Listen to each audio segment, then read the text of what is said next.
For decades, Axel Rose was the unpredictable thunderbolt of rock, a furious voice, a restless spirit, and the frontman who rewrote what a stadium singer could be.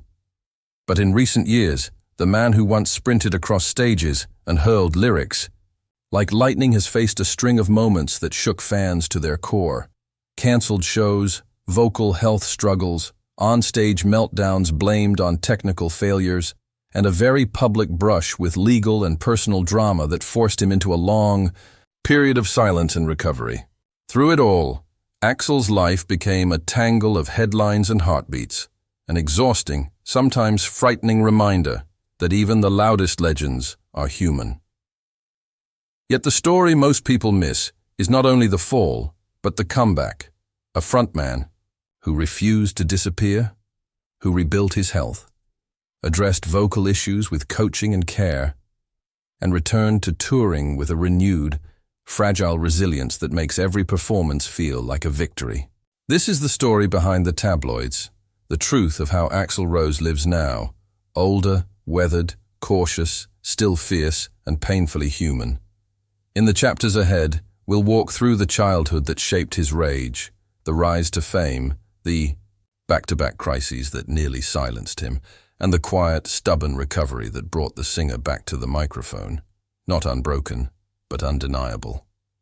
Long before stadium lights and screaming crowds, Axel Rose was just a boy named William Bruce Rose Jr., growing up in Lafayette, Indiana, a place where silence often hid pain and where a young spirit was tested harder than most people ever knew. Behind his fierce eyes and explosive voice was a childhood marked by strict rules, emotional scars, and a storm brewing inside a sensitive kid who didn't yet know the world would one day feel his roar. Axel's early life wasn't made of fairy tales. In interviews over the years, he spoke about an upbringing colored by control, harsh discipline, and a constant sense of being misunderstood. Music wasn't a dream back then. It was an escape. In church choirs, he found a voice powerful enough to shake walls, a release for emotions he couldn't express anywhere else. No one imagined that the shy, troubled choir boy would evolve into one of rock's most explosive frontmen. But even then, something inside him simmered, a need to break free. By his teens, that pressure had turned into rebellion. He clashed with authority, questioned rules, and pushed against every boundary placed around him. Some called him reckless, others saw raw passion, with nowhere safe to live. With his family life fracturing and trouble constantly circling, he made a choice that would define everything. He packed his things and headed west. Los Angeles wasn't a sanctuary, but it was a place where misfits, dreamers, and broken souls gathered looking for meaning. Axel wasn't searching for fame. He was searching for identity, for freedom, for air he could finally breathe. Hollywood in the early 80s wasn't glamorous for a newcomer. Axel scraped by, sleeping wherever he could, hustling for meals, spending nights walking instead of resting because there was nowhere safe to land. But in those streets, in that struggle, he met people who would change everything, including a quiet, determined guitarist named Saul Hudson. The world would later know him as Slash.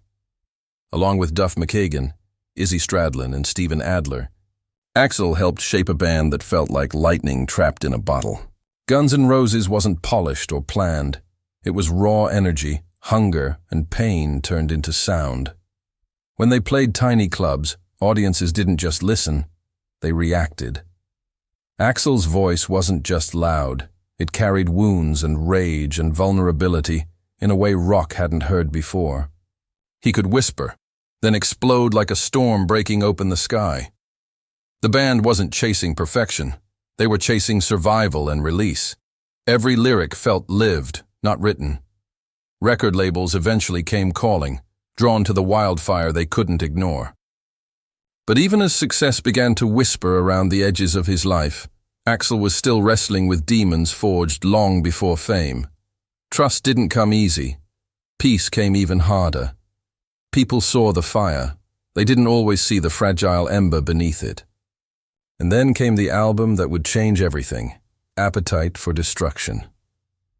When it landed, the rock world shook. Suddenly, the kid from Indiana, who once sang in a church choir, was roaring across the globe, his pain and power echoing through millions of speakers. He didn't just rise, he exploded into cultural mythology. Yet beneath the fame, the old wounds didn't vanish. The spotlight was bright, but its heat only intensified the battle inside him. This was the beginning, not of glory, but of contradiction. A man fighting the world and himself. A superstar who still felt like a runaway searching for safety. A voice that could terrify, move, and break hearts. Because it came from a place of real hurt and real fire. Before the tragedies. Before the silence, before the comeback. There was the boy who ran from pain and became a legend. And the world had no idea that behind the screams and fame, Axel Rose's greatest battles had only just begun.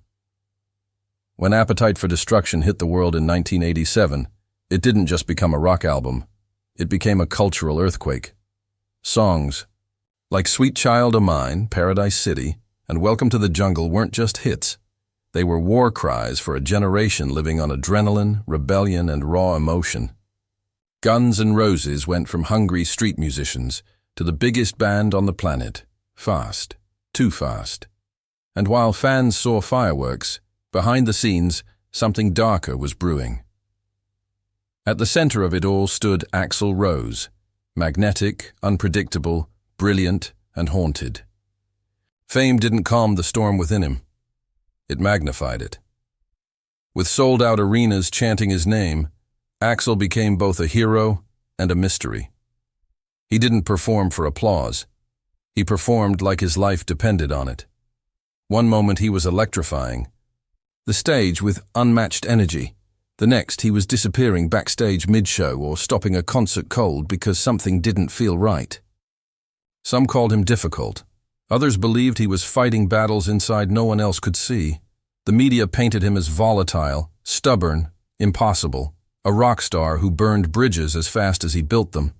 But behind the headlines was a man terrified of losing control again, terrified of returning to the powerless boy who once had no voice. To Axel, perfection wasn't ego, it was survival. When he raged on stage, it wasn't just theatrics. It was pain pouring out through a microphone the only way he knew how. But fame is a fragile gift.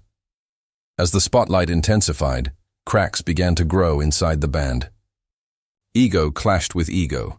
Addiction gnawed at friendships. Schedules tightened, tempers frayed, and the world backstage became very different from the world fans saw. Axel demanded discipline and vision. Others chased escape, excess, and adrenaline. For some, rock and roll was a party. For Axel, it was war, and he could not afford to lose. Then came the infamous concerts where chaos erupted. The St. Louis riot, the Montreal breakdown. Fans were left furious, but few understood the pressure squeezing Axel from every direction. Lawsuits mounted, criticism grew, and Axel's once trusted circle slowly fractured. Slash's guitar screamed on stage, but off-stage their bond began to fade. Trust, already fragile in Axel's life, shattered. And as relationships dissolved, another battle raged inside him, one with his own past. Axel spoke occasionally about trauma, therapy, and memories that refused to stay buried. Fame did not erase the boy who suffered. It amplified him. And that child inside fought, screamed, and sometimes sabotaged the man on the stage. Despite everything, the music never stopped. Use Your Illusion wasn't just an album. It was Axel pouring his soul into a grand, emotional, chaotic masterpiece. Love, rage, heartbreak, loneliness. It was all there. Even his most controversial choices weren't about arrogance. They were about control in a world spinning too fast. But when the storm finally peaked, there was silence. Friends gone, bandmates gone. The world watching, confused. Axel Rose, once unstoppable, stepped away, his roar suddenly quiet. The cameras mocked him, the press called him unstable, unreachable, finished. Fans whispered, "What happened to Axel Rose?" Where did he go? Yet the truth was simpler and sadder. He didn't quit. He retreated. Into solitude. Into memory. Into a battle most of the world would never see. The fight to heal, to understand himself, to survive the weight of everything he carried. This was the fall. Not into failure, but into isolation. The legend paused. The world judged. And Axel, alone in his mansion high above Los Angeles, began the long process of confronting the ghosts that had chased him his entire life. When the lights faded and the cheers dissolved into memory, Axel Rose found himself somewhere he never expected to be, alone. The world that once worshipped him now questioned him. Headlines mocked him, fans worried for him, and critics called him unpredictable, unstable, even lost. But the truth was far more human. After years of chaos, trauma, and pressure no one could see, Axel simply could not carry the weight anymore. Fame had lifted him, but it had also nearly destroyed him. The 90s closed with fans confused and desperate. Where was the man who once commanded Stad? "I'm like a lion on a throne." Why was there no new music? Why had Guns N' Roses, the band that changed rock history, simply vanished? The whispers turned into rumors. Axel lost his mind.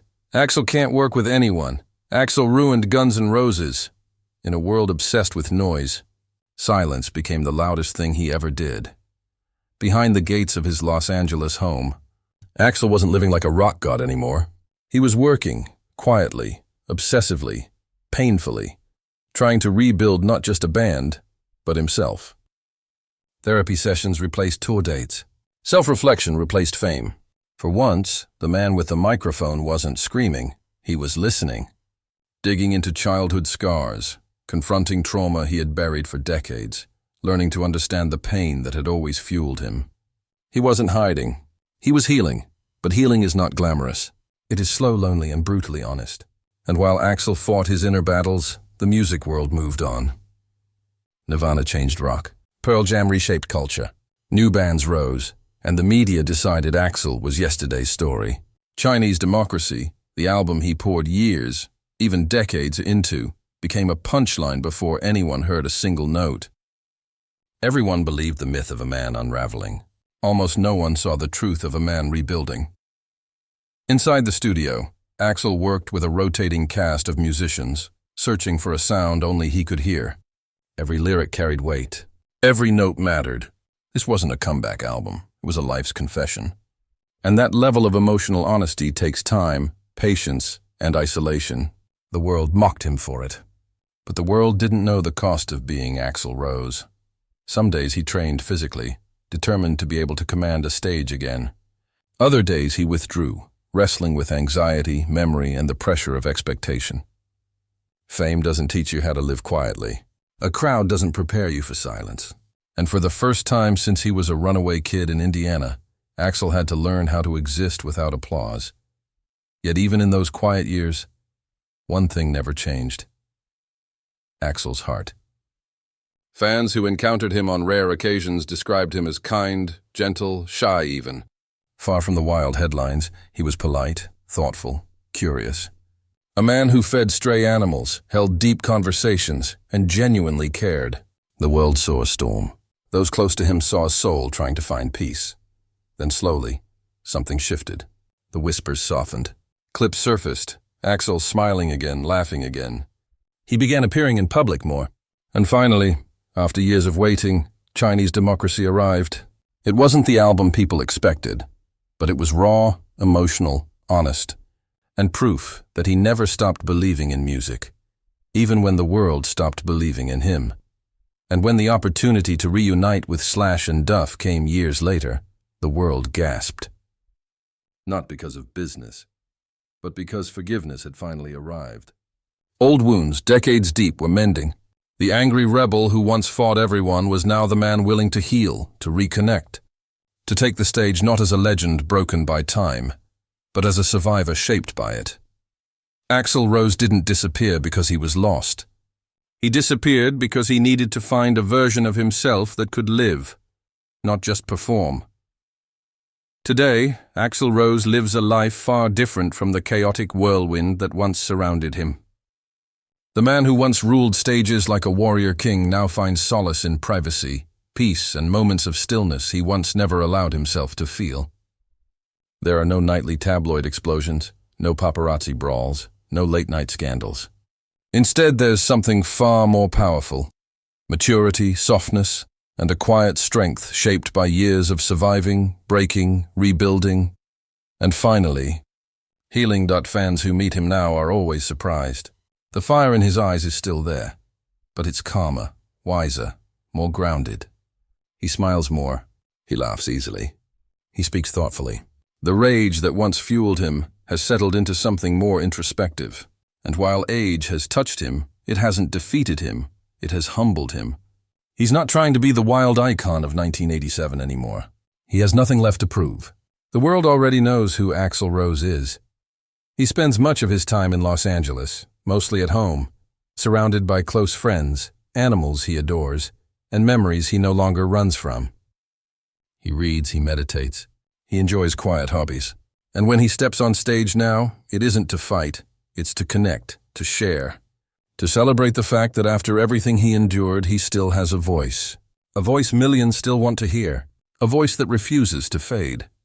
The reunion with Slash and Duff wasn't just a business move.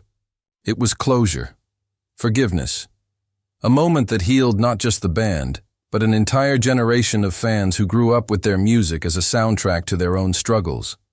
Performing November. Rain today feels less like a dramatic rock opera and more like a man reflecting on a lifetime of lessons: heartbreak, loneliness, love, regret, redemption. When he sings now, it's not about power, it's about truth. And yes, his voice is different. Age and time have reshaped it. The high screams are rarer. The tone is deeper, grittier, more human. But in that rasp lives history, survival, scars that turned into strength. True fans don't hear a voice weakened. They hear a voice lived in, weathered by storms most people could never endure. Axel still battles the occasional wave of anxiety. Fame still feels heavy sometimes, but he handles life with grace now. He speaks openly about boundaries, mental health, and choosing peace.